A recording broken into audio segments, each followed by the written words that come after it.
Hi everybody, it's Kim at Middle of the Book March. This is part 2 of my Q&A announcement answers. I didn't want to post one really long video, so I snipped it into 2. This is part 2. I really appreciate you watching and hope you're having a great day.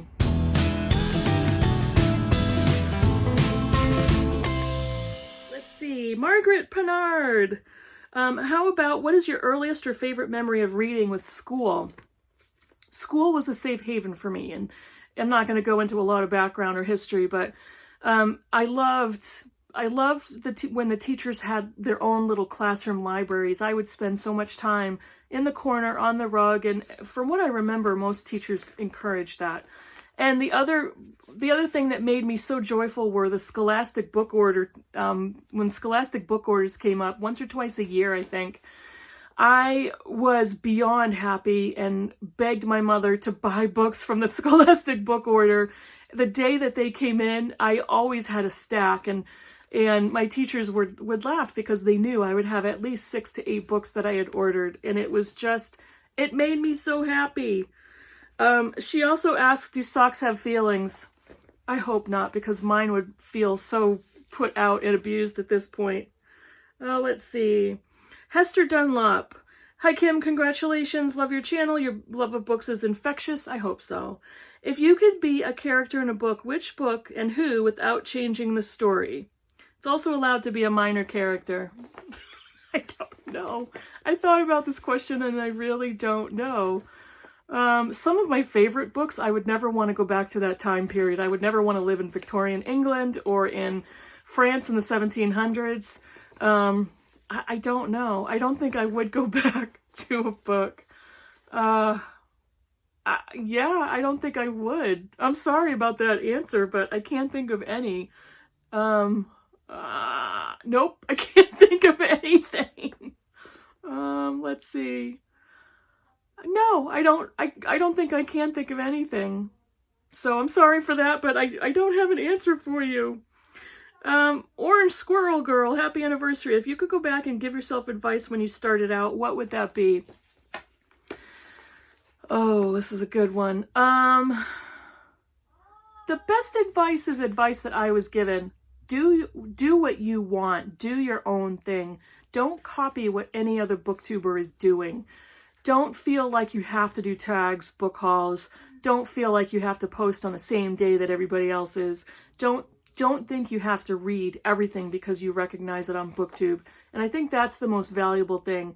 Don't read books just because you recognize them from Booktube. Do not buy a book unless you know you would be interested in that book if you had not been or seen it on Booktube. And I have become a far more discerning of a reader after having bought some books that I just would not have bought otherwise simply because I recognize them, and I've either DNF'd them or unhauled them because I just did not enjoy them. Gunpowder Fiction and Plot asks, what's your favorite rice cooker recipe since you've discovered since joining Booktube? I don't know, because Steve Donahue has failed to send me any recipe cards. And the other question is, if every time, this is a twisted one, you guys are twisted. If every time you finished a book, somebody, a stranger who you didn't know, died from a painful venomous snake bite, would you stop reading? Or would you just not tell anybody about it and pretend it wasn't a thing? Oh my gosh.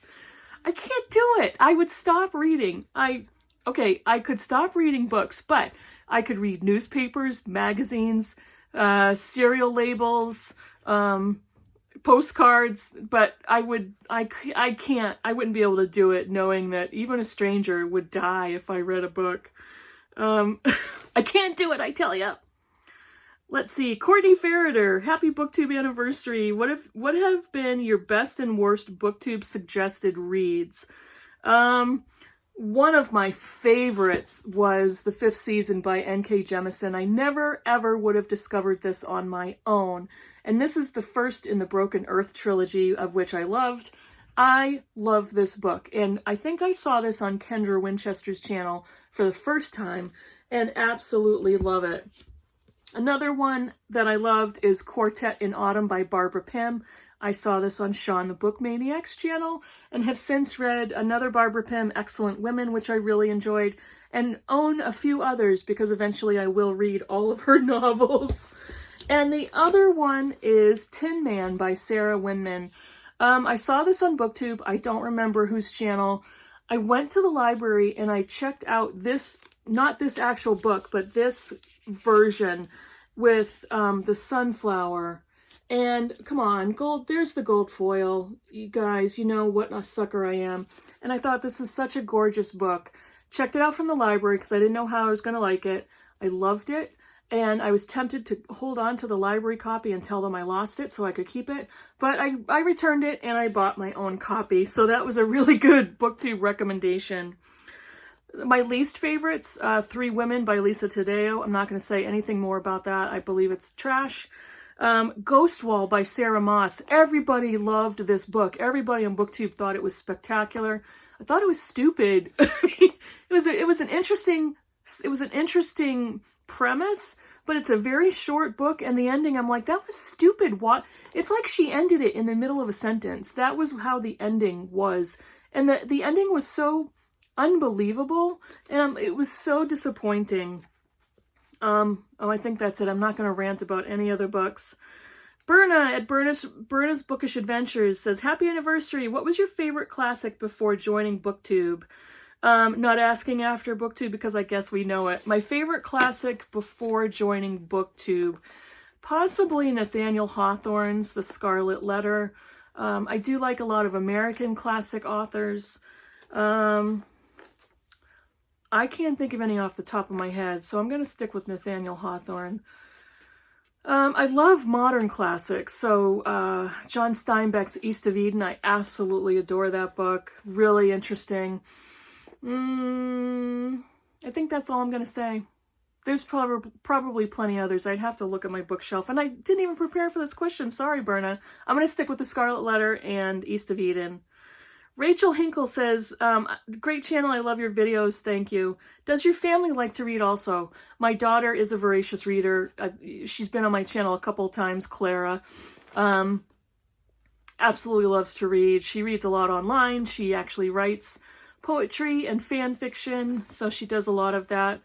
My husband used to read a lot more. He's kind of a science fiction guy. He doesn't really read very much right now, but he does have a small collection that is growing of books, a lot of which I unhauled and he took. So, DK says, happy anniversary. Top 5 books you'd like to have us stranded on an island. A book you've enjoyed so much you never want it to end, and what's your favorite season? I'm going to start with the earliest question. My favorite season is autumn in New Hampshire. That basically starts by the end of September, goes through November, hopefully. Mid-October is the best season in New England with the leaves and the crisp air. That's my favorite time of year. Only because I love the temperature. I love it when it's cool. I love the colors of the leaves are gorgeous in October in New England. A book that you've enjoyed so much you've never wanted it to end. Daniel Deronda by George Eliot. I just read this, just finished it. I was not ready for this book. I was not ready to say goodbye to these characters, and I almost cried. The book has one of the best endings I've read in so many years, and it is sad. It's a 111-page novel, but I was not ready to say goodbye to these characters, these people. I would have read for another 800 pages. I absolutely love that novel. Top 5 books you'd like to have stranded on an island. Jeez, I think that my favorites, Daniel Deronda, The Poisonwood Bible, Evidence of Things Unseen, Middlemarch, Count of Monte Cristo. This was an island. And, I could interchange those. I would love this one, Praying in the Wesleyan Spirit. And I would also love this one, Devotional Classics. So, that's always so hard for me. Pick your favorite book. Pick your 5. No, they're my children. I can't choose. Mothers aren't supposed to do that. Okay, MC. Happy Booktube-versary. When you were a child, were there lots of books in your house and lots of library visits? No, there are almost 0 books in my house until I was old enough to collect them on my own. And I was the only one that owned books in my house when I was a kid. But there were a lot of library visits. I remember when I was 5, and my father brought me to my town's library, which had just been renovated, and it was brand new. Everything was brand new. All the books were brand new. The building, I absolutely adored it. And he would let me go. He would just release me in the library. And even at 5, I was just perusing all the adult books and just loved that they were brand new. And then I would go to the children's section and pick out books. But although we didn't own any books, I remember he would go to the library, and my father was the reader. He would come back with a stack of library books, and he would sit in the chair, and he would have a stack of library books about 8 books high, and he would just read. And just read. Obviously not 8 books all at once, but that's what I remember. Kirsten0929. Lots of really nice things that she says. Thank you so much. If you were to be banished to a desert island, there's a lot of island questions. What would you want your last meal to be before you went? Starter, main course, dessert, and beverage. There are no rules here. Nothing to go together. It can be any kind of mishmash. Okay, starter. Scallops wrapped in bacon, crispy bacon. Main course. Probably Mexican food. Really hot, not the real Mexican, the melted cheese, American style Mexican food. Everything covered with melted cheese. Fresh, real salsa with a lot of cilantro. Enchiladas, just cheese, melted cheese everywhere. Dessert. The chocolate cake from Matilda, that gooey, disgusting, double chocolate, shiny frosting, that chocolate cake. And beverage. Margaritas on the rocks with salt. It goes with the enchiladas. Gemma from Read a Book Gem. Happy Booktube anniversary. Again, thank you for the nice things you've said. Which book would you love to see a film adaptation of? And which book do you wish had never been made into a film adaptation? A book that should never have been made into a film adaptation is Possession with Gwyneth Paltrow. I can't stand her anyway. But that was a horrible movie from a really obscure, obnoxious book, in my opinion. Let's see. I would love if somebody remade Middlemarch and Jane Eyre, because I just finished it. But Middlemarch, the miniseries, starts off with concentrating on Lydgate, Dr. Lydgate. No, and I've since learned that George Eliot wrote Middlemarch, and she initially wrote them in 2 novels, Dorothea Brooks's story and Dr. Lydgate's story, and she combined them. I don't know. Remake a movie with Dorothea as the main opening protagonist. They should never have made a movie of Cat in the Hat with Mike Myers. That was a stupid, awful, he was an awful Cat in the Hat. It was an awful movie. Those are classic children's books, whether you agree with reading Dr. Seuss or not. Some books that should be made into a movie, I would love to see Women Talking by Miriam Toews made into a movie. This would be fascinating because it would be all dialogue. There would be background of what drove these women into the barn to have secret meetings and to discuss what their next steps were going to be. I would love to see that as a movie. This would be a really sweet, beautiful movie. The Housekeeper and the Professor by Yoko Ogawa. And this one is, let's see, I believe this is translated. Translated by Stephen Snyder. I would love to see this as a movie. Just the dynamics between the professor, the housekeeper, and her young son. I think this would be really beautiful. I think that's it. Yeah, I think that's it. There could be many more, but those are the ones I thought of right off the top of my head. Freddie at Sluggish Reader, happy Booktube anniversary. If someone gives you plenty of money, okay, or other irresistible rewards, assuming you won't do this yourself without any push, to write and publish a self-insert fanfic based on a book, which book would that be? What would the character Kim be like in that fanfic? Clearly Middlemarch, and I would be Dorothea Brooke, and I would make some different decisions. Don't get married to Kasabin. Joe Smith, hi Kim, have you traveled much, and which countries are on your bucket list? I haven't traveled much. I'm not really a traveler. I've never had a drive to travel. Although I would love to go to Vancouver. I would love to go to Nova Scotia on a cruise. I would love to visit Scotland and Ireland and The bookstores in Scotland, yes, please. Give me all the money and I will do that. But I've never really traveled very much.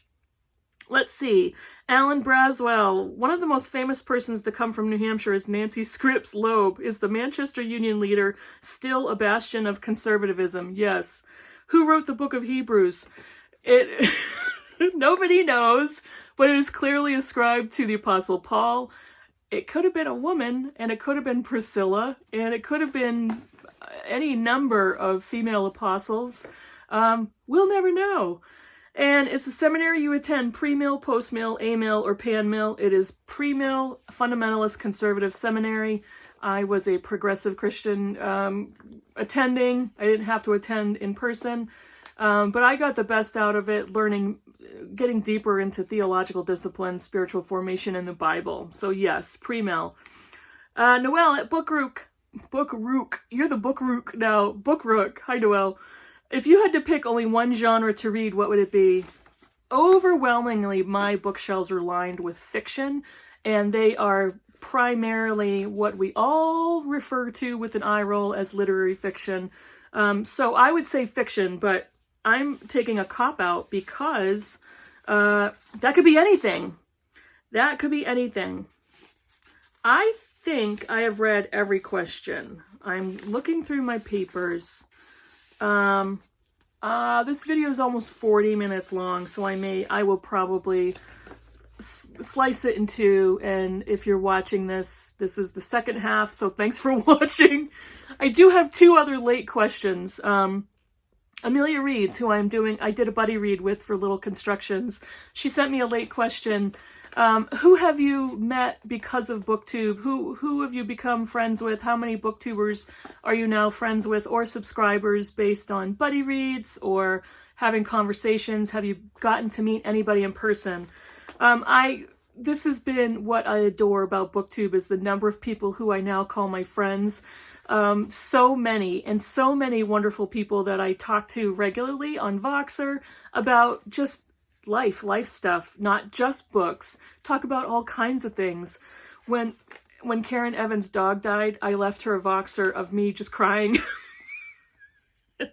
I'm like, Karen, I'm sorry, but it hit me so emotionally, and I felt so bad and sympathetic for her, and it broke my heart. But Karen, oh my gosh, I'm gonna apologize for the past, but there's so many people that I talk to that I love, that are friends. So many subscribers that are wonderful. You guys are wonderful. The conversations we've had on Booktube and on Voxer and back and forth, just amazing. If I met anybody in person, no, I was going to. Lori from Winsong Reads, she doesn't post very much right now, but she lives about 3 hours away from me, and there was a big library about an hour and a half from me, so it was in the middle for both of us. They were going to have a massive library sale in March, and we were going to meet there and go get lunch and whatever, and life got canceled. So I haven't had a chance to meet her.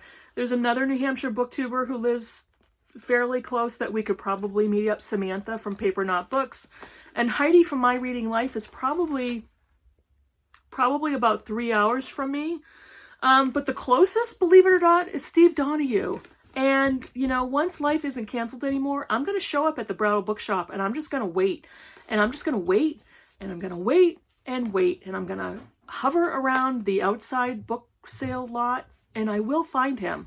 So the last late question I got was from Remembered Reads, and she was funny because she said, just pretend, she had a fill in the blank. Just pretend if there was any question you wanted to answer and nobody asked, just act like I did right here. Okay. And I couldn't think of anything really. So what I thought I'd do is I would just say again, thank you all so much. It's been such a fun time. It's provided so many blessings and so much happiness and joy. And I hope that my love of books is infectious, as one of the comments had said. That's the only reason I wanted to do Booktube, is I wanted to talk about books all the time. I wanted to share what I was reading. I wanted to show the books that I am excited about. I wanted to watch others do the same thing. Thank you all so much for coming this far with me. As this video is posting, I have now reached 500 subscribers, so thank you so much. It's so fun. It is so fun, because that's not why I joined Booktube, and I don't think that's why any of us do. But when you see those event numbers, when you see that ticker roll over to the next number, it makes me so happy that you guys have all subscribed and you continue to watch and talk to me in the comments. Talk to me on Voxer. So thank you all so much, so much. Thanks for watching. I will see you in the next video, and go read something good. Bye, everybody.